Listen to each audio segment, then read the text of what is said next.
Welcome back to Silverstone, where the weather is looking very ominous. So it's waterproofs on as the cars head to the grid for the pit stop endurance race. Here's Mark Werrell. Awful conditions at Silverstone as the cars head to the grid. John Seal and Lucky Kira on the front row of the grid, with John Dillon and Jensen Lund starting on row number 2. Josh Jackson and Ben Claydon on row number 3, and row number 4 is Matt Le Breton and Callum Jenkins. The 5th row of the grid, Andy Roby lines up alongside James Guess. Onto row number 6, that's where we see Steve Ruston, who will start alongside Jan Klingenberg.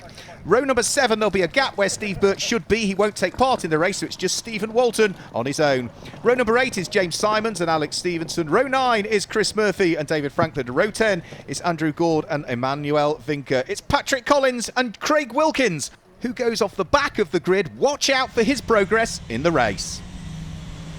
So the cars on their final formation lap. The lights are off on the safety car. Visibility, if you're in the pack, is going to be a big problem in this race. If you're out front and you've got the clear windscreen, well, it's absolutely in your hands to push on and see what you might be able to do. So John Seal sits there on pole position. We're on board with John Dillon on the second row of the grid already. Just at this speed, look at the spray that's coming up from the GT3 Lamborghini Huracan. That sits there on pole position. Red lights on, red lights out, and we're away and racing for the second time this weekend at Silverstone. Plume of spray. All you can see is the front few cars, but it's going to be up towards Copse Corner. Lucky Kira that takes up the lead of the race. And I think John Dillon had just made it through into second and is now attacking for the lead as they head down towards Maggots. John Dillon alongside Lucky Kira. Is he going to go through? Yes, he does. John Dillon picks up the lead of the race. Lucky Kira is down into second place, and the pole sitter, which is John Seal, is already down into third position at this stage. Jesper Lund at the wheel of the Top Cats Racing Marcus Mantis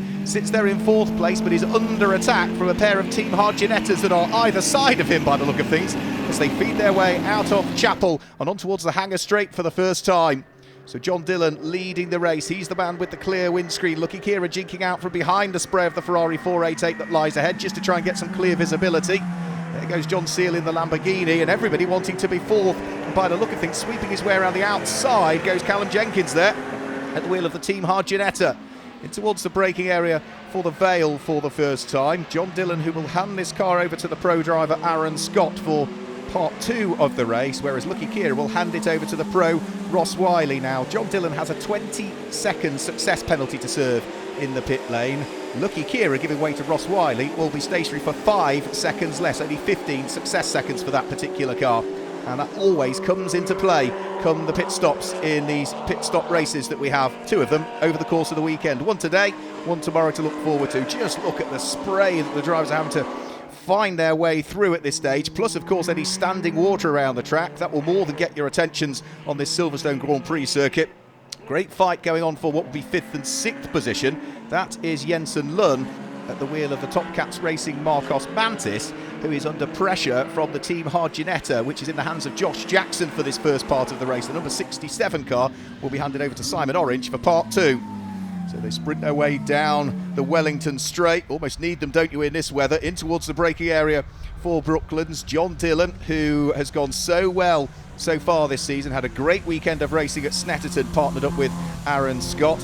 Lucky Kira at the wheel of his Ferrari this weekend. He came out at the wheel of his Porsche at Snetterton. You can see all the rest of the drivers all treading very gingerly in the early stages of this one. There goes the Team Hard Porsche under pressure from James Guess, and behind them is car number 222, which is the Bolf Motorsport McLaren that Jan Klingenberg will share with Warren Hughes over the course of this race. So up towards the braking area comes the number 34 car of Callum Jenkins. There goes the Top Cats Racing Marcus Mantis, followed by the Team Hard Josh Jackson Gianetta. There goes the McLaren once more, car number 222. Great to see Bolf Motorsport in the championship this weekend. A very busy team nowadays, running lots of McLarens in both GT4 and GT3 specification for themselves and for customers as well. So on to the Hangar Straight. John Dillon looking to try and make good his escape, but Lucky Kira sticking with him. John Seal less sure-footed in these conditions, but he's got Marcus Clutton to take over that car for part 2 of the race. There goes the car of James Guess under pressure from the McLaren that sits behind, the Group GTB McLaren, the all-white McLaren 570. And you can hardly see through the spray as the cars come down the Hangar Straight. Our cameras just picking out their headlights, but not a great deal more than that until they appear into view, and there has been a change there. James Guess at the wheel of the Group GT8 Ginetta, having lost out to the McLaren. Over the Grand Prix start-finish line go the leading pair. Now Lucky Kier is starting to attack John Dillon here for the lead of the race. John Dillon not taking the usual racing line, a less polished surface through Abbey to try and see whether there's a little bit more grip on that bit of tarmac, but Lucky Kira has certainly closed in over the course of the last few laps. On towards the braking area for Village Corner, up towards the tight left-hander at the loop. It's still Ferrari 488 from Ferrari 488. Both of these cars running in Group GTC as well. As for Group GTH, well, the lead battle is on at this stage. James Guess at the wheel of his Ginetta has got the McLaren right behind it from JMH Automotive. Steve Ruston, there you go. The white McLaren that lies ahead runs in Group GTB, but this is the lead battle in Group GTH, which always provides some very, very close racing. The champions from the last year trying to hunt down the Ginetta that lies ahead and leads the group.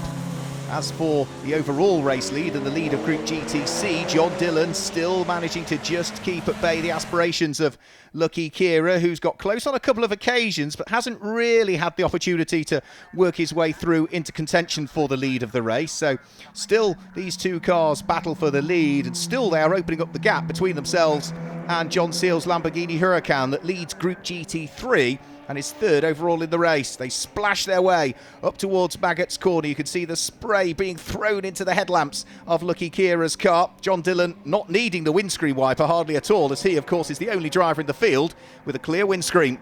There goes Andy Roby through shot, followed by Josh Jackson shortly thereafter. Ben Claydon at the wheel of the Team Hard Porsche has his hands rather full of Jan Klinglenberg. Now, they are not fighting for the lead of Group GTB, because that is still being headed at this stage by the Top Cats Racing Marcus Mantis. I think it's fourth in the group that they are squabbling over at this stage.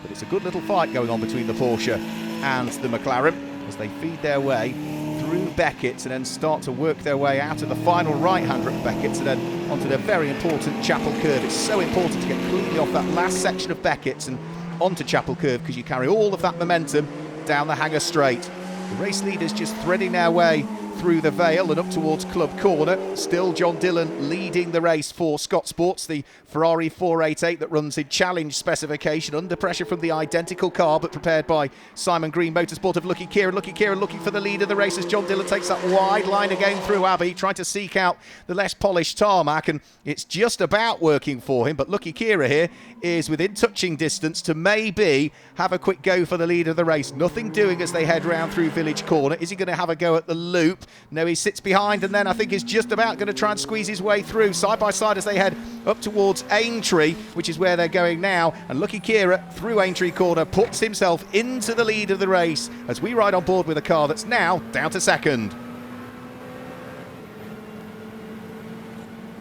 Great soundtrack that the Ferrari 488 makes, even in these tricky conditions. Lucky Kira picking up the lead of the race. John Dillon in second position. Remember, the pit window will be opening before too much longer, and on the basis that the pro drivers can't take part in the first part of the pit stop race, arguably they're the quicker drivers, and therefore it makes sense to get the quick driver in the car as soon as you can, i.e. the front end of the pit stop window. So Lucky Kira pressing on, trying to build an advantage between himself and John Dillon, who didn't have the wipers on really when he was in the lead. But look at the spray he's having to contend with now. Through the gloom comes the third place car of John Seale up towards Copse Corner, with the conditions worsening all of the time, I'm afraid to say. But all of the drivers, without exception, are doing a fantastic job of taming their cars in these ever worsening conditions here. James Guess still leading Group GT8, but still under pressure from the McLaren of Steve Ruston. Here goes our Group GTB leading Marcos through shot. Through the gloom now appears the Group GTA leading Ginetta in the hands of Josh Jackson. He's got the sister car to it, but that runs in Group GTB, the Porsche of Ben Claydon behind. And here is our Group GTH leader, James Guess, having to work overtime to try and keep the McLaren behind him. The McLaren ahead, the all-white one, is Jan Klinglenberg, who runs in Group GTB. So even if James Guess were to overtake that car, it wouldn't change anything other than the overall order. The group order would still remain the same. The Ginetta would continue to head it. Out of Beckett's, Steve Ruston looking to try and stay in touch with the Ginetta that lies ahead, proudly carrying the number one as they were the overall champions in the GT Cup Championship for 2019. The leading four cars through Stowe Corner.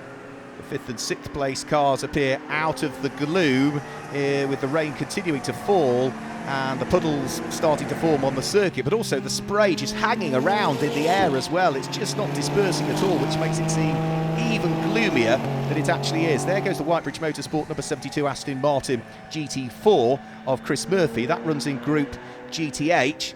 Back towards Stowe Corner, just some of the tail enders now starting to file their way through, including another one of the McLarens and the Manuel Vinca. Nice to see that we've got, again, one of the Jaguar Project 8 cars out again.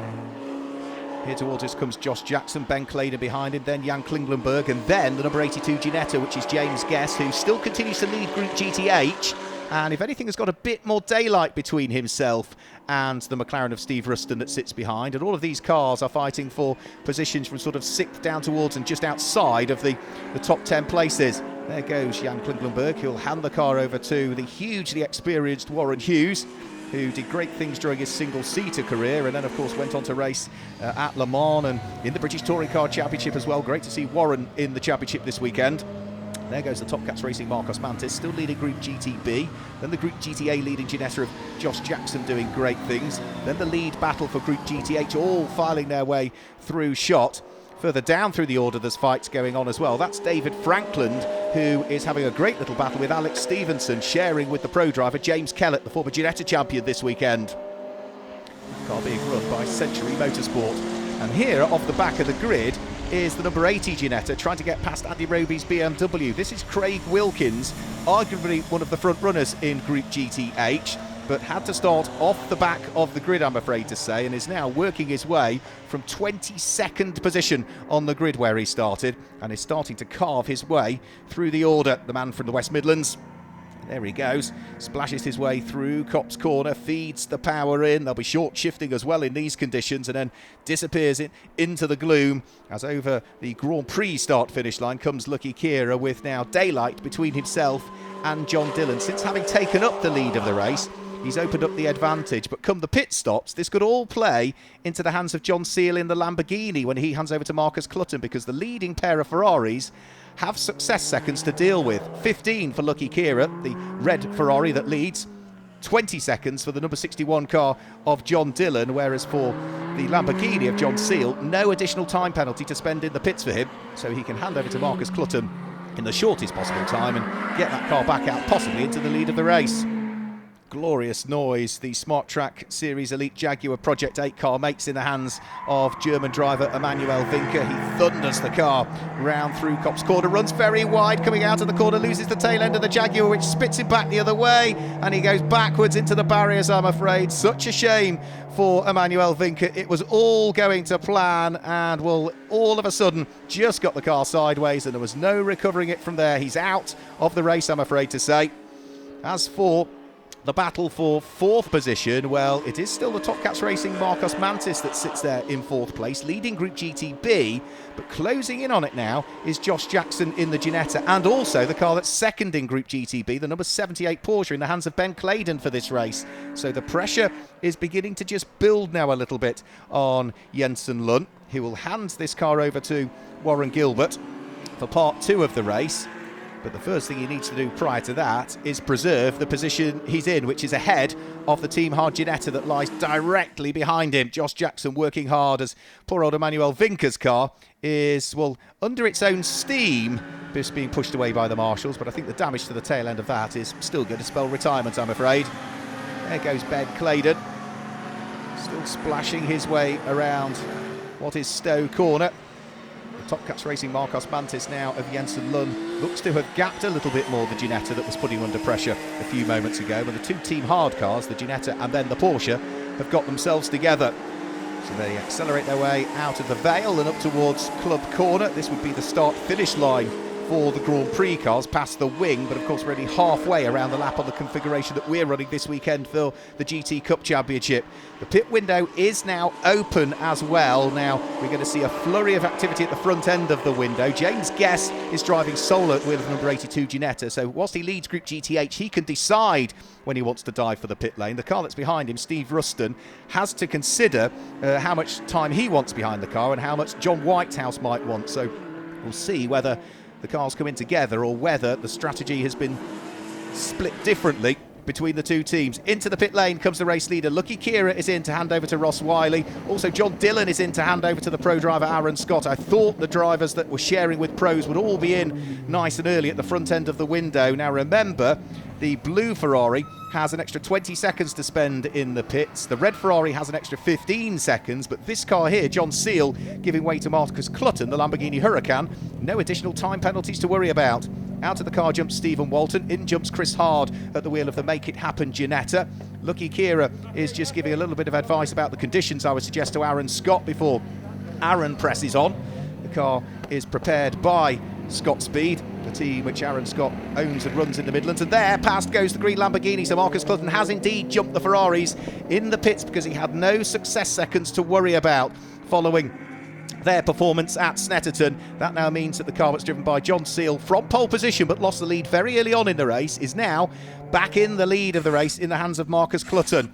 And we are still awaiting the thumbs up to be given for Aaron Scott to join the race. There now goes the number 61 Ferrari 488 down pit road, so that will rejoin in third place. Ben Claydon is in at the wheel of the Porsche to hand over to Sam Randon. James Guest comes in as well at the wheel of the Group GTH leading Ginetta, so we're very much having a flurry of activity in the pit lane.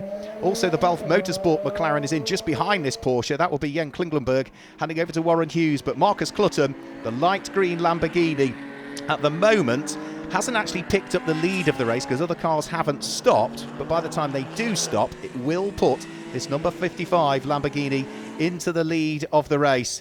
There goes Andy Roby, tyres coming off the BMW, and that is a puncture. That's why, front right puncture. So the mechanics will have a look and see as whether there's been a cause for that. There has, yeah, a little bit of debris that probably was created by the tyre going flat. Is just going to be removed and they'll get a new wheel on it and get it back in the race. A flash of lights as Sam Randon looks to try and work his way past James Guest's car. There goes the Porsche 911 of former Radical racer David Frankland. Sam Randon could be one to watch in this race. He is indecently quick at the wheel of that Team Hard Porsche. The contact though between himself and James Guest. James Guest gets spun around, I'm afraid to say. The car that was leading Group GTH now pointing in the wrong direction. He will get going again, no real damage to the car, but there is damage to the hopes in this race of James Guest, I'm afraid to say.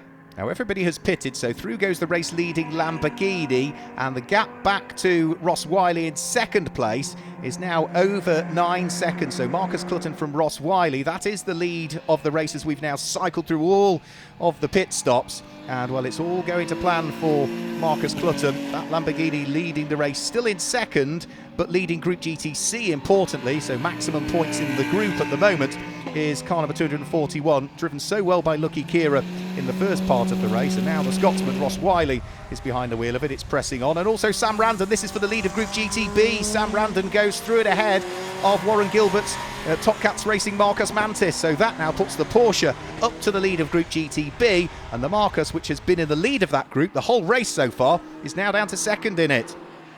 Marcus Clutton weaving his way through the traffic, starting to accelerate his way up towards the left-hander at the loop, and from there feed the power in through Aintree Corner. Stopping out on circuit, I'm afraid to say, is number 34. That is Harry Yardley Rose, the 16-year-old, new to the championship this weekend, and has only really just got behind the wheel of the car. It's one of the last cars to stop, and well, it has actually then stopped itself right at pit lane exit. So Harry, I think, has only done a matter of a few yards in the car.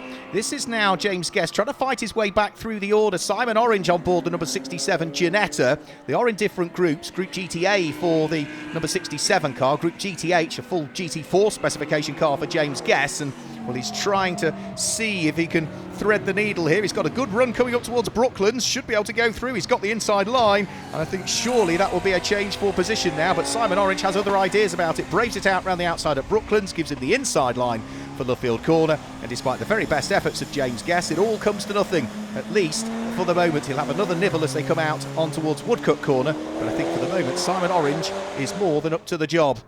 Last of the pit stoppers almost. This is John Whitehouse now, who's on board the number 1 McLaren, but comes out as the safety car comes out. Yeah, because of that stricken car of Harry Yardley Rose. I'm not surprised the safety car is coming out. Shouldn't take long just to clear that car out of harm's way. It's clearly had some sort of mechanical issue at pit lane exit, whether it be mechanical or electrical, but a quick tow of the car out of harm's way and we should be able to get racing back underway once more. But by the time we get the safety car back in, we're probably only going to have a few laps for the race still to go. Now, this car here, with its late pit stop, has now picked up the lead of Group GTH. A late stop for them, also the spin for James Guess aiding the cause. The number 78 Porsche, we now know in the hands of Sam Randon, now leads Group GTB, because we saw it get past the Top Cats Racing Marcos Mantis and Warren Gilbert a few laps ago. So that's another one of our group leaders, as Harry Yardley Rose's stricken Ginetta is now towed fully out of harm's way, which means the lights are out on the safety car, which means we're about to get the first pit stop race of the weekend back underway once more, and it will be Marcus Clutton who can get his foot down. Now, he leads the race. The Ferrari that's second in the race is the fifth car in the queue, that being Ross Wiley, and Ross Wiley has got right behind him Aaron Scott. Now, there's no overtaking until they get to the start-finish line, so they can't get past the slower cars ahead, which gives Marcus Clutton the opportunity to get his foot down and build a bit of an advantage, because with Ross Wiley being the fifth car in the queue, only now can the Ferrari start to attack some of the slower cars ahead as they squeeze their way through and past James Guess's Ginetta. It runs in Group GTH. Our race leader, Marcus Clutton, is safely on his way. Look at the rooster tails coming out the back of that Lamborghini Huracan GT3 car. As for Ross Wiley, he still hasn't quite got past the Top Cats Racing Marcos Mantis. Eventually, midway through Beckett's, through he goes. Aaron Scott will try and follow through as well. So this is the fight for the lead of Group GTC, the two Ferraris that run second and third in the race overall. But following that safety car period and the slower cars in between Marcus Clutton and the Ferraris behind, he's just very early on been able to build an advantage again as he splashes his way back round through Stowe Corner, downhill in towards the Vale. Through goes Marcus Clutton, and then we have to wait, and only now will we see the Ferraris appear into view. Ross Wiley being the first of those, the Scotsman, and then in towards the braking area comes Aaron Scott. Be a long gap back before we see the fourth place car come through. That is going to be the number 78 Team Hard Porsche that was started by Ben Claydon, now has Sam Randon at the wheel. But that car, as I say, is a long way down. There's number 82 James Guess, still trying to make up for the problems that befell him earlier on in the race, but any chance of a winning Group GTH has very much disappeared now, I'm afraid, with John Whitehouse up in 6th position at the wheel of the number 1 McLaren, leading that group, and James Guess at the moment having to watch his mirrors. He's got James Kellett coming back at him. James Kellett having taken over the Century Motorsport Ginetta from Alex Stevenson, and they'll be currently sitting in 9th position, but there's a queue of cars that sit directly behind them. In fact, here they come, that queue of cars, the next of which is going to be Chris Hard, who is under pressure from Simon Orange, who's got James Guess right behind them as well. So this is all for overall position in the race as well. So it's something like 7th, 8th, 9th, 10th and 11th, maybe even 12th places all together. Up towards Brooklands they'll come. This is now going to be Warren Gilbert under pressure from James Kellett. The Marcos leaves the door open. James Kellett squeezes through and by at the wheel of the number 9 Ginetta, which leaves the door open, and Chris Hard is going through as well. So Warren Gilbert didn't do a great deal wrong there other than leave the door open, and picked off by a pair of Ginettas, I'm afraid to say. Warren Gilbert will now be down to 3rd in Group GTB in this race. Trying to fight back though, the Marcos will have a bit more speed in a straight line than the Group GTA Ginettas, but he couldn't quite manage to work his magic there. There goes Sam Randon, he's lying 4th overall at the wheel of the Porsche. Cars that are all fighting away for 7th, 8th and 9th file their way through Maggots and then on towards Beckett's. The all-black Century Motorsport Ginetta of James Kellett having just gained the place over that Marcos Mantis. Marcos Mantis now dropping ever more down through the order and is about to be lapped, by the look of things, by Sam Randon at the wheel of his Porsche. So this is not 4th position, this is the Group GTB leader now going past the car that runs 3rd in Group GTB in the hands of Warren Gilbert. James Guess, he is just outside of the top 10 at the moment, in 11th position, would desperately like to try and see if he can pick the pocket of the car ahead.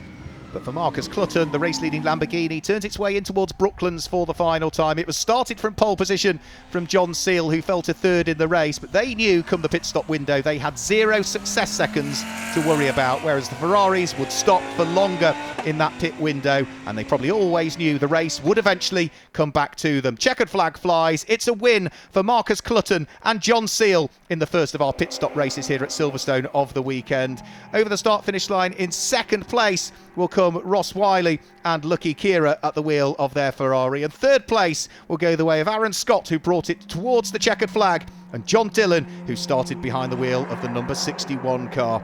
It's Ben Claydon and Sam Randon who won Group GTB in fourth place, ahead of Jan Klingenberg and Warren Hughes in fifth, and the Group GTH winners Steve Ruston and John Whitehouse in sixth place. Alex Stevenson and James Clellett came home first in Group GTA, ahead of Stephen Walton and Chris Hard. Warren Gilbert and Jensen Lunn and Josh Jackson and Simon Orange complete the top 10. It was James Guess in 11th place, ahead of Matt LeBreton and Rob Young, with David Frankland in 13th, Russ Lindsay and Patrick Collins 14th, ahead of Chris Murphy and Steve Burt, Charlotte Gilbert and Andrew Gord, and James Simons and Fraser Smart, the last of the finishers. Retirements for 3 cars, plus of course the Jaguar of Emmanuel Vinker. Let's hear from some of the drivers. I like the rain. I prefer to race in the dry, but I like the rain. And I sort of John got in front of me at the start, and I just sort of figured out where and when I could make a move, and I got past him, and then sort of managed to get a gap, and I just maintained the gap really. I then jumped in and brought it to the flag. Obviously the safety car came out and bunched us all up a little bit, and to be fair, I thought Aaron was going to give me a bit of stick before we went to the flag, but managed to control the gap, and yeah, we do it all again tomorrow. Yeah, we're really happy with the result. It was absolutely soaking wet out there. Ben did an absolute stellar job. His pace just got quicker and quicker every lap, so I'm super proud of him, and just hoping that we can take the same pace into tomorrow. It's the first time I've driven in conditions like that, so it was a steep learning curve to say the least. But yeah, it was, going into the wall straight 130 miles an hour, not being able to see anything. I told the team over the radio, and I'm not sure what I expected them to do about it, but yeah, it took me a few laps to get used to it, but yeah, got there in the end. Going into that race, it's always tricky. We haven't driven in conditions like that before, so especially in this car, so it was always going to be tough, but we kind of made it out, and the kind of last couple of laps were tricky, but we kind of got through it and pushed on and won the race really. It's what an incredible experience to come to Silverstone, where the F1 was there a couple of weekends ago, and yeah, take the win in our class. I mean, the idea was just to stay with the leading group in our class and hand it over to Steve for after the pit stop race, after the pit stop change. But we had a safety car that came in or came out just after I'd pitted, and left it to Steve, who had to get out before the safety car or the leaders passed, so that we could maintain the lead. We just hit the lead as we came into the pit stop. Just a wall of spray everywhere you went. I mean, I was literally very lucky as I went out the pit exit. The safety car was there. I had to make sure we got in front of the lead car, otherwise we would end up losing a lap, which we've had happen at Brands Hatch.